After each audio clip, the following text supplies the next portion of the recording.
La semana pasada hablamos sobre la necesidad de ir a la Biblia para conocer la verdad, para tener una relación con Dios directamente. Esta semana yo quisiera plantearte la pregunta de ¿por qué Dios? Vimos por qué la Biblia. Ahora, ¿por qué Dios?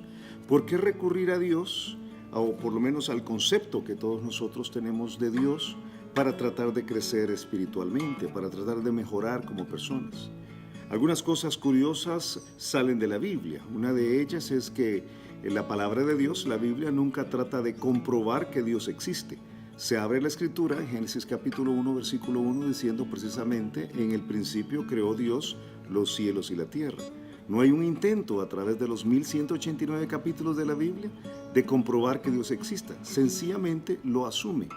Ahora, cuando uno habla de Dios, viene cualquier cantidad de ideas, de conceptos a la mente de quienes están hablando de Él. Lamentablemente, casi todos nosotros estamos viciados por las imágenes verbales de dioses del medioevo o de dioses de los tiempos griegos, del Olimpo, y esto no es así.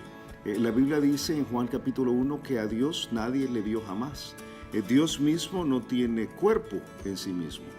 Dice ese pasaje en Juan capítulo 1 versículo 18 que para que Dios fuera dado a conocer le fue necesario encarnarse en Jesucristo. Jesucristo es Dios, eso lo dice en varias ocasiones, y más adelante en uno de estos episodios vamos a ver por qué Jesús.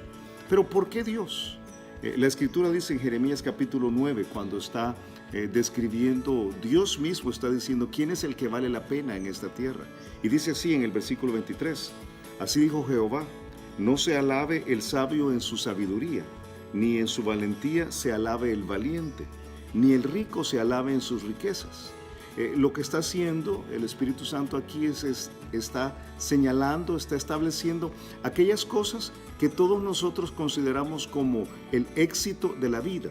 Habla de la sabiduría, habla del conocimiento, de la inteligencia, del saber humano. Dice, quienes lo tienen no deben alabarse, no deben preciarse de esto como lo máximo de su vida. Luego habla de la valentía, del arrojo, del coraje, en tiempos de guerra, en tiempos en los cuales la humanidad era un poco más salvaje, o por lo menos abiertamente más salvaje que lo que somos ahora. Se decía de la valentía como una de las cosas en las cuales las personas debían preciarse. Obviamente un cobarde no llegaba mucho. Entonces dice la Biblia, el valiente debe alabarse, pero no es la cosa principal, ni tampoco lo es la riqueza. Dice, ni el rico se alabe en sus riquezas. Para muchos el tener y acumular cosas lo es todo, el tener elementos para sobrevivir en la vida, para traspasar a sus hijos, para tener la seguridad y la paz, lo es todo. Pero Dios dice, no, esto no es lo que realmente es importante. ¿Qué es importante? Dice versículo 24, mas alábese en esto el que se hubiere de alabar, en entenderme y conocerme, que yo soy Jehová, que hago misericordia, juicio, justicia en la tierra, porque estas cosas quiero, dice Jehová. Si hay algo importante en la vida para ti, es entender y conocer a Dios.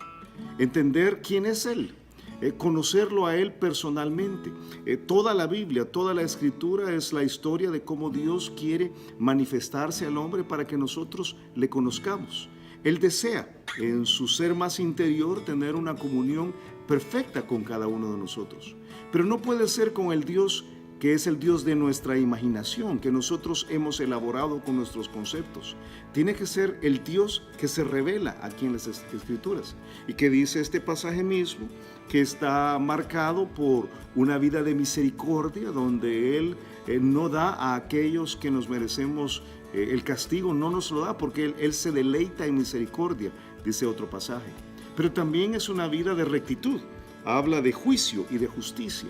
Ese equilibrio entre no darnos lo que nos merecemos, pero al mismo tiempo mantenerse siendo santo y perfecto, estimulando una vida recta para aquellos que están buscándolo, es una de las marcas principales de Dios. Pero a veces está tan lejos de nuestro pensamiento. Job dijo, después de haber atravesado uno de los procesos más espantosos del mundo, él pierde todo lo que un ser humano precia como algo valioso. él pierde a sus hijos, pierde a sus 10 hijos, pierde todas sus posesiones, él pierde toda su influencia y finalmente pierde su salud misma. Entonces Dios le lleva por un proceso de quebrantamiento en el cual finalmente se revela a él. Y entonces Job dice al final del libro de Job: yo de oídas te había oído, pero ahora mis ojos te ven. Dios quiere que le veamos, que le conozcamos. Estos episodios en los cuales estamos tratando de abrir las Escrituras y entender un poco mejor a Dios no tiene que ver con religión, porque no es por medio de la religión que conocemos a Dios, sino por medio de una relación personal, individual. Dios está presente en tu vida. Es posible que no lo hayas notado, pero está allí constantemente.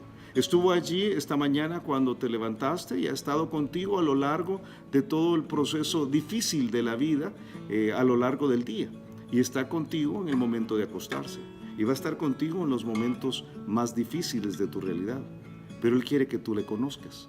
Y el desafío en esta ocasión es no preciarte en las cosas en que regularmente tú te has preciado. No preciarte en tu sabiduría, y es bueno que la tengas. No preciarte en tu valentía, y es bueno que la tengas. Y no preciarte en tus riquezas, sino en entender y conocer quién es Dios. Ahora, la pregunta es, ¿y cómo conocemos a Dios? Bueno, Juan capítulo 1, el pasaje que te cité hace un rato, dice que conocemos a Dios por medio de Jesucristo. Jesucristo vino a la tierra y se encarnó en un hombre, en el vientre de la Virgen María, y vivió 33 años una vida perfecta, manifestándonos a nosotros los humanos quién es Dios verdaderamente. Él dijo que el Padre y Él son uno solo. La Escritura dice en diferentes lugares que Jesucristo es Dios, es el Dios de todo lo creado. Por supuesto, Dios existe en 3 personas, Padre, Hijo y Espíritu Santo, pero es el Hijo el que se manifestó para que nosotros le conociéramos. Entonces, si tú quieres conocer a Dios, debes conocer a Jesús. Y a Jesús se le conoce por medio de estudiarle. La Biblia habla de que algunos son discípulos de Jesús.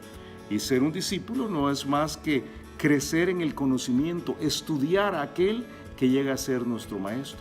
La Biblia dice también en el libro de Romanos capítulo 8 que cada uno de nosotros que estamos en la búsqueda de conocer al Señor y que hemos tomado la decisión de recibir a Jesucristo como nuestro Señor y Salvador, hemos sido predestinados para ser hechos como Jesús.